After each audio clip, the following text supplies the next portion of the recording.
श्रीराम. साधक हो, सध्या आपण श्री ब्रह्मचैतन्य गोंदवलेकर महाराज यांचे थोर शिष्य परमपूज्य श्री तात्यासाहेब केतकर यांच्या चरित्राचा आस्वाद घेत आहोत. तसेच रविवारी श्री महाराजांच्या काही भक्तांचे अनुभव ऐकणार आहोत. परमपूज्य श्री तात्यासाहेब केतकर यांच्या चरित्राचे संकलक तीर्थस्वरूप वा रा अंतरकर हे तीर्थस्वरूप डॉक्टर रामकृष्ण रामनगौडा पाटील यांची परमपूज्य श्री तात्यासाहेबांच्या संबंधित आठवण सांगतात.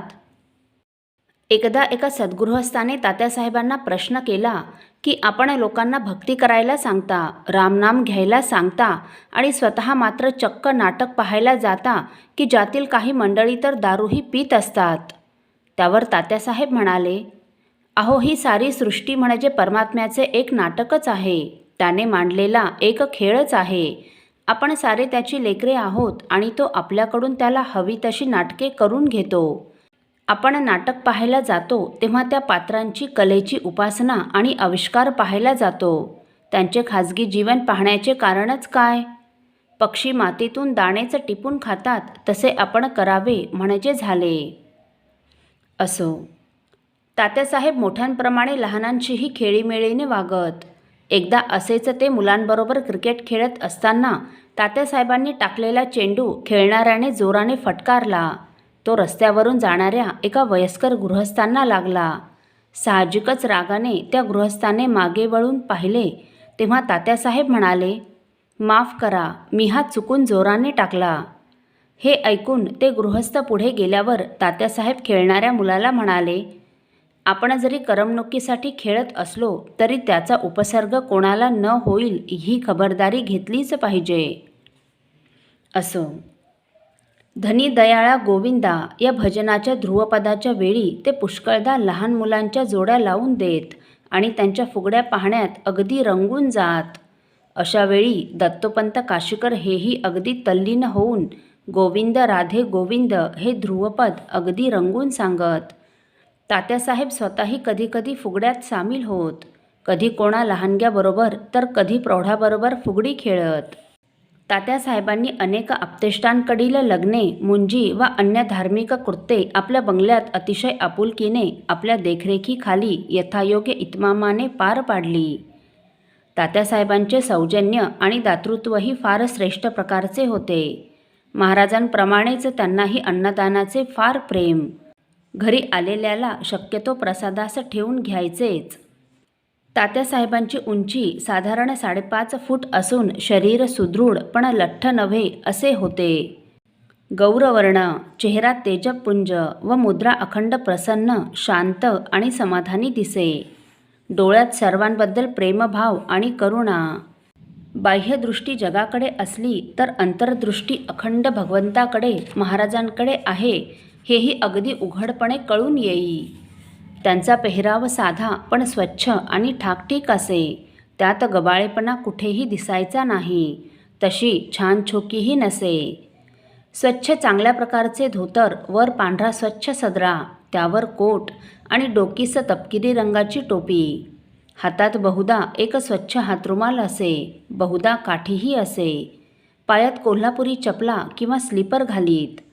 एकंदरीत व्यक्तिमत्व मोठे उमदे व आकर्षक पण शांत तसेच प्रसन्न व आकर्षक वाटे. मनगटावर घड्याळ, अंगरख्याला सोन्याची बटणे, गळ्यात सोन्याची साखळी आणि जपाची तुळशीची माळ. कुठेही भपका नाही, दैन्यही नाही.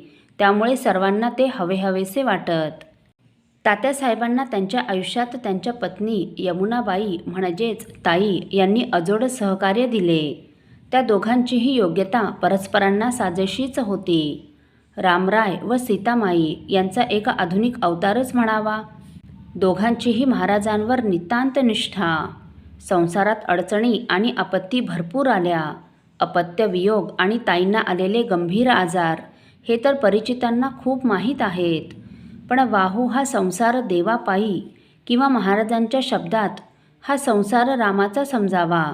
या वृत्तीमुळे दोघांनीही सारे आघात शांतपणे, अलिप्तपणाच्या भावनेने सहज आनंदात भोगले आणि अशी वृत्ती म्हणजे सांगोवांगीच्या गोष्टी नव्हेत, सर्वांना साध्य आहेत हे कृतीने दाखवून दिले. आपल्या प्रपंचात आपण पाहुण्यासारखे राहावे ही महाराजांची उक्ती आहे. तितुके देवाचे हे समर्थांचे वचन त्यांनी आचरून दाखविले व सामान्य प्रापंचिकापुढे एक आदर्श ठेवला. जी माया त्यांनी आपल्या मुलामुलींवर केली तीच त्यांनी त्यांच्याकडे आलेल्या प्रत्येकावर त्याचे गुणदोष न पाहता केली. इतकेच नव्हे तर कोणीही परिचित वा महाराजांचा भक्त आजारी झाला तर तपासणीसाठी हवापालट करण्यासाठी आपल्याकडे मालाडला यावे असे आमंत्रण त्याला व्हायचेच. अशा सर्वांचे पथ्यपाणी आणि शुश्रूषाही अगदी निगुतीने केली जाई. तात्यासाहेबांची म्हणून जी एक लहानशी खोली होती तीतही जरूर तर आजाऱ्याची सोय करण्यात येत असे. थोडक्यात म्हणजे हे विश्वाची माझे घरं आणि प्रत्येक रामभक्त म्हणजे माझा आप्त या भावनेने या जोडप्याने असंख्य लोकांना आजन्म वागविले. याला उपमा एकनाथ महाराजांचीच.